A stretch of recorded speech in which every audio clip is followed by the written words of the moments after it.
শহীদ মিনারে উঠটা বিড়ি খাইছস, শহীদ মিনারে স্যান্ডেল লয়ে উঠছস, তগরে কি করা উচিত কত? কান ধরে উঠবস করে এতক্ষণ তো বানাইছি, আর কি বানাবো? 100 বার কান ধরে উঠবস করে 5 মিনিটের মধ্যে। আর হচ্ছে 2 মন 2টা পাথর কইবে আনবি, জায়গা মতো বাইন্দা পুকুরে ফালাবি। ঠিক আছে, মাফ করে দেন ভাই। কান ধরে উঠবস কর, কান ধর 100 বার উঠবস কর, কান ধরে উঠবস কর, আর ভিডিও করে এটা, ভিডিও করে একদম নেট দরিয়া ছেড়ে দিবি, একদম ভাইরাল হয়ে যাবি। ঠিক আছে? কি লিখবি হয় লিখবি যে হচ্ছে 2টা শহীদ মিনার ওইটা বিড়ি খাইছে, শহীদ মিনারে স্যান্ডেল নিয়ে উঠছে, এই হইলো তার অপরাধ, এই জন্য কান ধরে চালু চালু উঠবস কর। আমি কিন্তু ওর মতো আর বাপের চাকর না, আমি খুরমাকে আমি কান ধরে উঠবস করতে পারবো না। এ কি কয়, মারস তাকে লিগরে।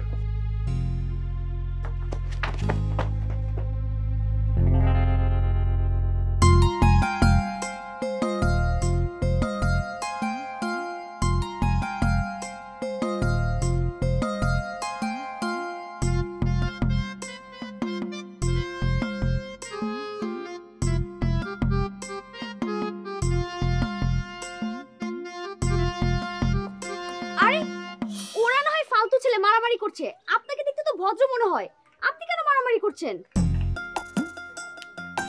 কথা বলছেন না কেন? আপনার তো হাত কেটে গিয়েছে, দেখি।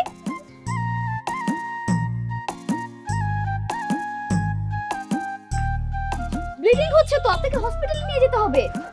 আসুন আমার সঙ্গে চলুন, ওঠেন। হ্যাঁ করে কি দেখছেন, চলুন। বাবা, ওই দুষ্টগুলো হচ্ছে শহীদ মিনারে বসে সিগারেট খাচ্ছিল, তারপর আবার জুতা নিয়ে শহীদ মিনারে উঠেছে, তো এখানে আমি কিছু বলবো না, প্রতিবাদ করব না? জনদরদি হইছে, দেশ সেবা করবে তো ইলেকশন কর, রাজনীতি করলে তো ঘরে কিছু টাকা আসে, তা না ওই মগা ফগা কি করলো এটা দিয়ে তোর যে মাথা ব্যথা কেন? তুমিও তো বাবা জনদরদি, তোমার মতো ভালো মানুষ হয়? তুমি এই ধরনের সিচুয়েশনে তুমি কিছু বলবে না, প্রতিবাদ করবে না? প্রতিবাদ করলে বুঝি খুরের পোষ খাওয়া লাগে? তোর দ্বারা কিচ্ছু হবে না, তুই তো অকর্মার ঢেকি।